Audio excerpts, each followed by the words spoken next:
Doctor Narendra Dabholkar हत्येप्रकरणी सीबीआयनं पुणे आणि पनवेलमध्ये छापे टाकलेले आहेत। पुण्यातील सनातनचा साधक सारंग अकोलकर यांच्या घरी सीबीआयनं छापेमारी केलेली आहे, तर पनवेलमध्ये वीरेंद्र तावडे यांच्या घरी छापेमारी करण्यात आली आहे। यापूर्वी पोलिसांनी दाभोलकर हत्येप्रकरणी सनातनचे कार्यकर्ते असल्याचा संशय व्यक्त केलेला होता। आता सीबीआयनं देखील सनातनच्या साधकांच्या घरी छापेमारी केल्यामुळे सनातन संस्थेवरील संशय बळावतोय।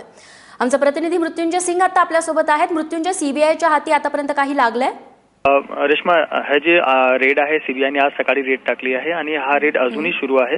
सकाळी 10 वाजता सीबीआयची 2 टीम, एक पुण्यात आणि एक पनवेलमध्ये, पुण्यात सारंग अकोलकर यांच्या घरी आणि पनवेलमध्ये वीरेंद्र सिंग तावडे यांच्या घरी दाखल झाली आणि रेड अजूनही सुरू आहे। आतापर्यंत 5 तास झालेले आहे आणि घरातून काही डॉक्युमेंट्स आणि कम्प्युटर्स मध्ये काही हार्ड डिस्क हे जप्त करण्यात आलेलं आहे आणि सीबीआयच्या अधिकाऱ्याने माहिती दिली की अजूनही रेड सुरू आहे आणि हा रेड संध्याकाळपर्यंत चालणार आहे। जसं आपल्याला माहित आहे की 20 ऑगस्ट 2013 रोजी नरेंद्र दाभोलकर यांचं पुण्यात हत्या करण्यात आलेली होती आणि 20 जानेवारी 2014 मध्ये ही केस सीबीआयला ट्रान्सफर करण्यात आला होता। तर सीबीआयने यामध्ये काही लोकांचे स्टेटमेंट घेतलं आणि सनातन संस्थावर एक संशय म्हणून हे दोघांच्या घरी आज रेड टाकला गेलाय।